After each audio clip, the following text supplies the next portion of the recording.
नमस्कार दोस्तों, मैं स्वर्णिम स्वागत करता हूं आपका the home is weaver channel में। तो कथाओं के इस संग्रह को आगे बढ़ाते हुए मैं आपको सुनाने जा रहा हूं शिव जी भगवान की प्रथम ज्योतिर्लिंग स्थापित सोमनाथ नगरी के बारे में। सोमनाथ नगरी सिर्फ और सिर्फ शिव जी भगवान की प्रथम ज्योतिर्लिंग के लिए ही नहीं, कृष्ण भगवान की अंतिम पृथ्वी लीला के लिए भी प्रसिद्ध है। अब ये क्यों प्रसिद्ध है वो कथा मैं आपको सुनाने जाऊंगा। आप सभी ने सोमनाथ जी के बारे में सुना होगा, किंतु आज आपको इस बात का भी पता चलेगा कि एक भालका तीर्थ नाम से भी स्थान है जो सुप्रसिद्ध है। अब क्यों प्रसिद्ध है इसके लिए मैं आपको लेके चलूंगा त्रेता युग में।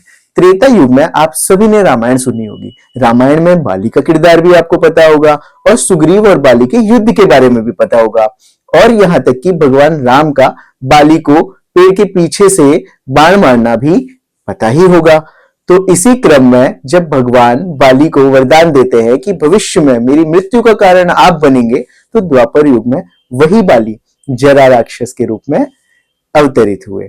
अब भगवान जब अपनी सारी लीलाएं प्राप्त पूरी करके जब अंतिम क्षण सोमनाथ जी में बिताने गए, तो भालका क्षेत्र में एक पेड़ के नीचे भगवान विश्राम करने लगे। वहीं पर जरा नाम का राक्षस जो समुद्र से मछलियों का आखेट करता था, उसे लगा कि भगवान के जो पद चिन्ह है वो हिरण की भांति हैं, वो हिरण की आंखें समझने लगा। तो उसने सीधा निशाना साधा भगवान के चरण कमलों पर।